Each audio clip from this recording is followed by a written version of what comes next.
Alors effectivement, un pays membre de l'OTAN, et pas le moindre, hein, si ma mémoire est bonne, la Turquie est la deuxième plus importante armée de l'OTAN en Ouais, nombre en d'effectifs. contributeur de force. Ouais. Contributeur de force. Un pays donc membre de l'OTAN qui achète de l'armement aux Russes, alors que les Russes, on voit bien, ne cessent de vouloir affaiblir l'Alliance Atlantique, ça va poser problème. Oui, effectivement. Alors, je vous renvoie effectivement à ce qu'a dit le président Erdogan lorsqu'il a annoncé cette décision. Il a dit: nous prenons seuls les décisions relevant de notre indépendance. Il est clair.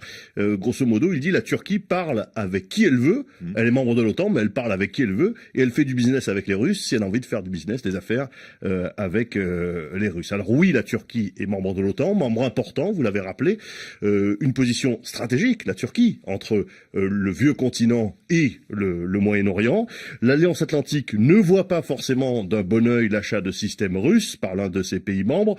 Mais jusqu'à preuve du contraire, la Turquie n'est pas encore sortie de l'OTAN. Certes, on note une certaine prise de distance vis-à-vis de l'OTAN, vis-à-vis des États-Unis, notamment autour de la question du soutien américain aux rebelles kurdes syriens. Vous voyez que l'enjeu régional, toutes les pièces s'emboîtent entre la Russie, les relations avec l'OTAN, le Moyen-Orient, le conflit en Syrie.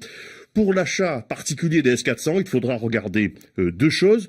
D'une part, le type exact de missiles qui équiperont ces systèmes S-400, parce qu'en fait, le S-400, c'est un système avec un radar, un C2, un centre de commandement et des effecteurs, des missiles. Et en fait, il y a plusieurs options, pour faire simple. Et d'autre part, il faudra regarder les termes exacts de l'accord.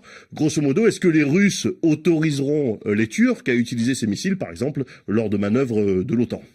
Alors, vous le disiez à l'instant, Olivier Four, ce contrat n'est pas forcément bien vu au sein de l'Alliance Atlantique. Est-ce que l'OTAN peut obliger la Turquie à suspendre le contrat signé avec les Russes? Alors, c'est vrai que sur l'épisode des missiles chinois, là, les HQ-9, à l'époque, il y avait eu une levée de bouclier de la part de l'OTAN, une incompréhension aussi de la part des Européens qui passent des accords industriels avec les Turcs pour fabriquer des missiles localement. Donc, ils s'étaient dit pourquoi finalement les Turcs vont acheter ces missiles anti-aériens aux Chinois. Alors, qu'est-ce qu'on regarde? Quand on regarde ce contrat avec les Russes, et c'est vrai pour tous les contrats, on regarde si un acompte a été versé. Alors là, l'exécutif turc nous dit oui, un acompte a été versé. Normalement, quand l'acompte est versé, ça enclenche le contrat d'une certaine manière. Donc ça voudrait dire que on ne peut pas vraiment revenir en arrière. Et puis, ce qu'il faut bien voir aussi, c'est que la partie russe dit que ce contrat a été fait en respectant les propres intérêts stratégiques des Russes. Alors ça, c'est important à noter parce que ça veut dire que quelque part, ça pourrait être très engageant du côté des Turcs cette fois-ci. Si les Russes disent ça fait partie de notre stratégie, ça veut dire qu'au-delà d'un simple accord industriel, ils sont obligés de respecter leurs engagements entre Ankara et Moscou. Donc ça irait bien au-delà de l'aspect industriel. Je rappelle quand même que le S-400, c'est la protection du territoire.